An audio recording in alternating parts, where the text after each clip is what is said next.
शेर सिंह जी नमस्ते नमस्ते।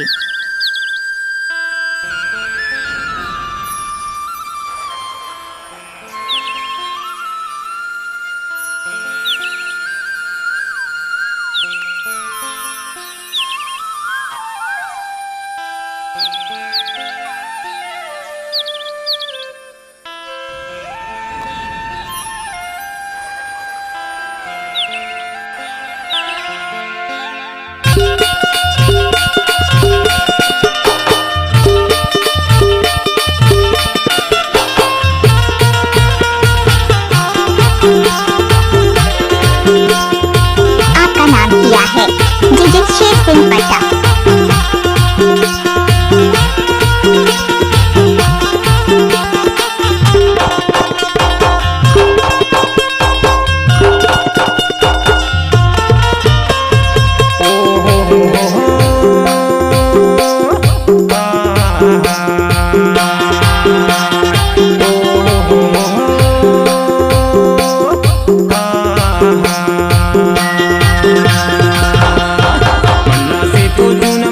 चाबी के तूफान भाई चाबी के तूफान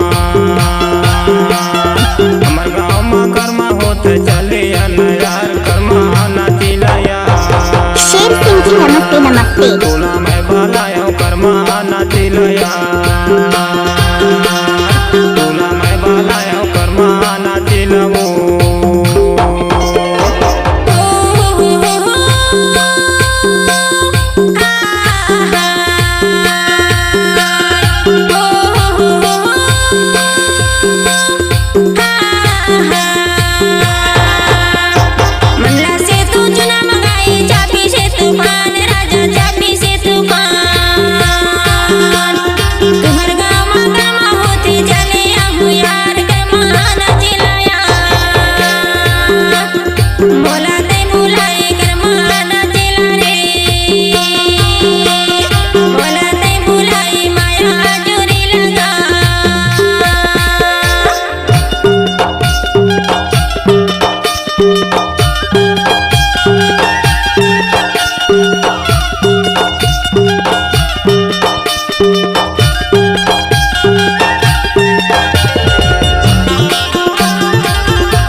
चंद्रागढ़ वाले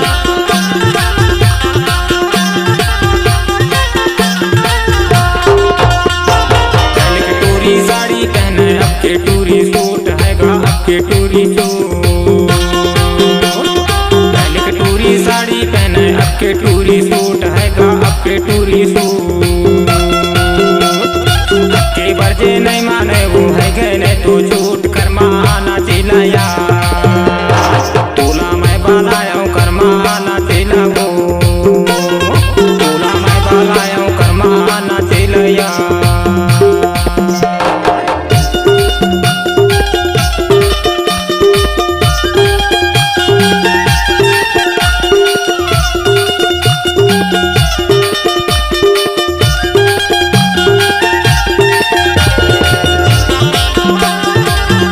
टोला वाले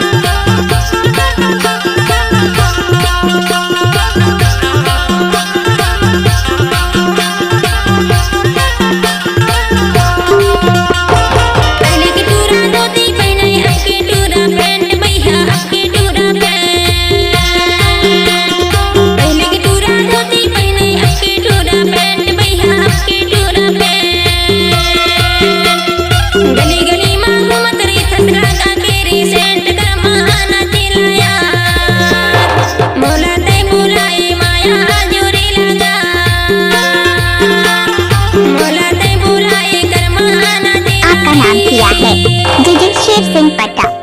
गिरेला पानी ओढ़ेल छाता गिरेला पानी ओढ़ेल छाता।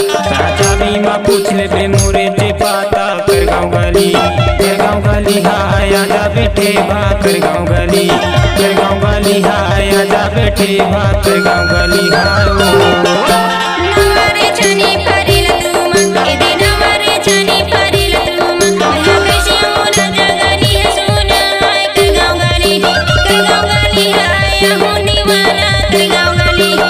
गाँव गली राजा यहाँ मैं ठीक बात गाँव गली।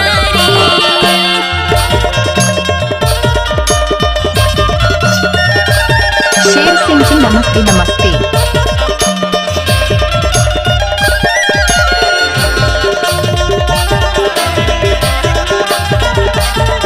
पूरी सुन सुन आई लव यू। कर गाँव गाली भाई कर गाँव गाली, कर गाँव गाली भाई कर गाँव गाली, कर गाँव गाली भैया कर गाँव गाली, कर गाँव गाली भाई कर गाँव गाली, कर गाँव गाली भाई अबे कटे बा कर गाँव गाली, कर गाँव गाली भाई अबे कटे बा कर गाँव गाली।